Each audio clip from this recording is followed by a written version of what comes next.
Of this program is to enlighten the American public on Africa. We want to bring you Africa in all its diversity, its culture, its tradition, its music, and all its people. Hello, ladies and gentlemen. I'm King Nat Jr., your host.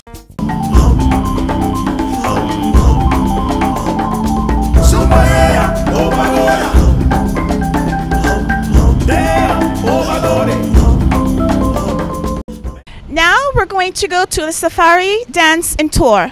Last week, we took you to visit an exciting country called Burkina Faso.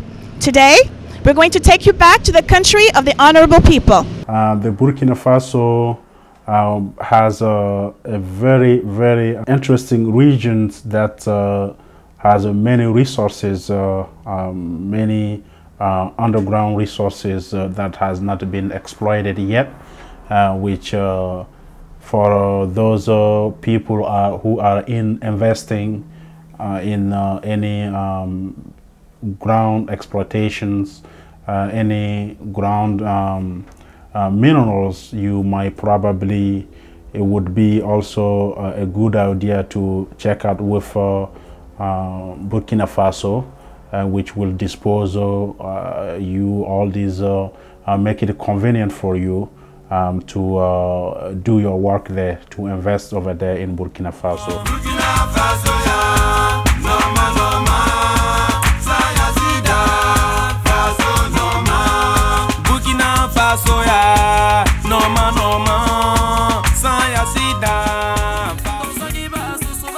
The Western Province, Bobo-Dioulasso, the largest city, is 365 kilometers from Ouagadougou. The National Cultural Week is held there, which is an opportunity to discover Burkinabe culture. The Bobo masks, the Oué Provincial Museum built in a Sudanese style. And nearby, visit the Ganguette, the Dafra, the Hippopotamus Pond, and the traditional villages of Koro, Kumi, and Pala. From Banfora, there are many hiking trails extending into rocky landscapes and waterfalls. Some of the natural wonders include Fabidougou Domes, the Kafigela Cascades, Tongrela Lake, the Sandu Peak, and the Toni and Neofila waterfalls. You will be amazed. The western regions include the Lobi country, where museums, ruins, sanctuaries, and traditional customs draw many visitors. The eastern zone is renowned for its wildlife and landscapes, with many national parks and game reserves, like the National Ali Park, the W Park, and the Palma Reserve.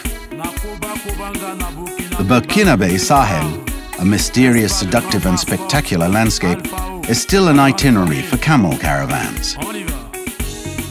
The Northern Territory invites you to visit the Great Sand Dunes and the Oursi Pond, the Sahel Bird Sanctuary, the nomadic populations with their herds, the wall engravings of Pobe Mengao and Arbinda, the colorful markets of Gorom Gorom and Marcoy. Waiguya, an important city in the north, features the house of Nabakango, the palace of the Yatenga kingdom. Today, Burkina Faso has a lot to offer to foreign investors. A strategic geographic position at the heart of UEMOA, with a market of 70 million potential consumers. The Burkinabe population, an immensely valuable resource with a tradition of hard work, discipline, rigor, and integrity, as well as a great sense of hospitality. The stability of its institutions and a peaceful social climate favor unfettered economic activity. Recent legislative and government policies attest to a real willingness to attract foreign investment and foster a favorable climate for growth in the private sector. Burkina Faso remains in all fields in constant search of new ideas. It is a country with great investment opportunities. Every day, Burkinabe people work towards a more enterprising, energetic, stronger, and brighter future.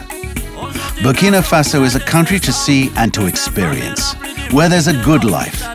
Burkina Faso is the face of Africa rising.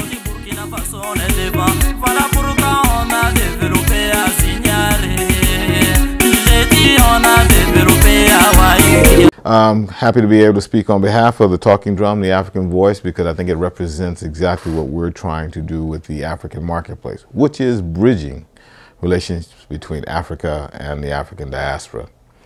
With the tons of resources we have in Africa, it just makes sense for us to determine a way that we could utilize and leverage Africa to the greater benefit of the whole. That's Afro-Americans, Afro-Caribbeans, Afro-Latinos, Afro-Asians, Afro-Pacific Islanders, and Afro-Europeans. So if you continue to watch The Talking Drum, The African Voice, I'm sure you'll hear more about what we're trying to accomplish as well as what's going on in the community. That's The Talking Drum, The African Voice on Sundays at 6 o'clock p.m.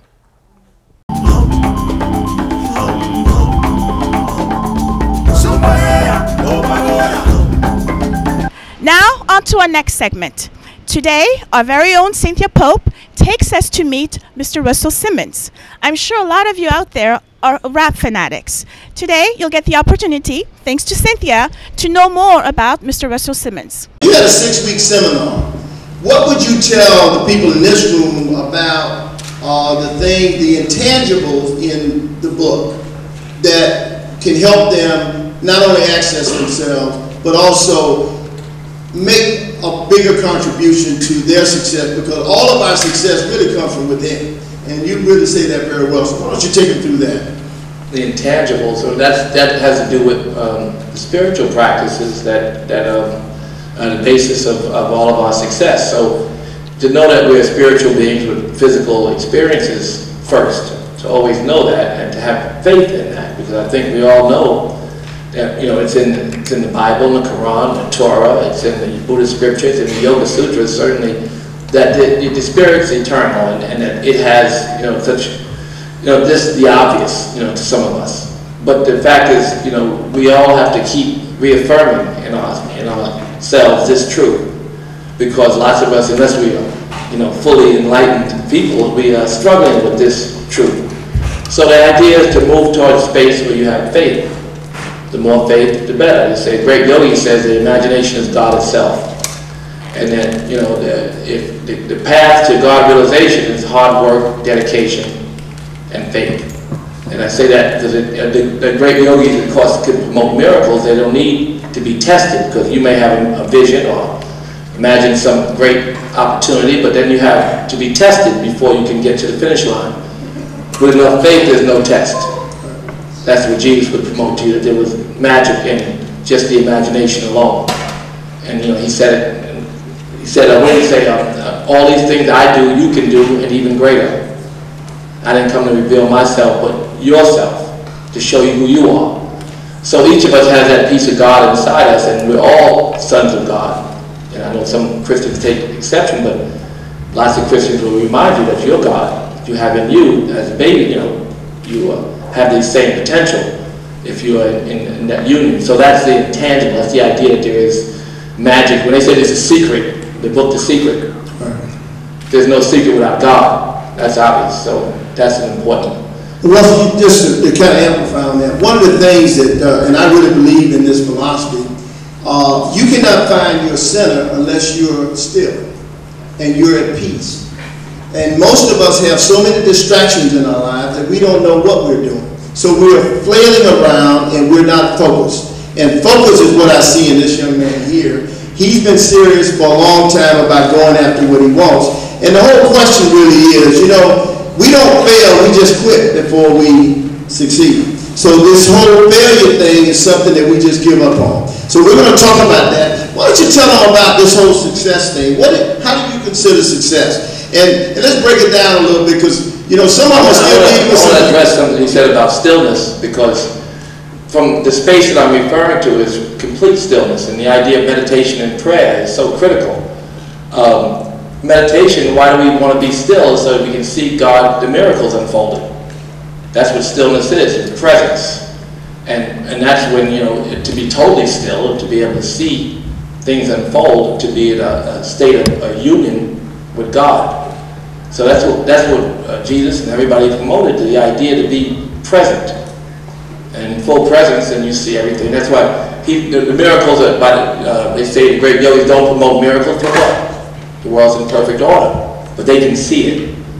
So stillness is a very important idea, at least in this book, and at least in my mind, regarding what enlightenment is. Enlightenment is to operate in moving meditation.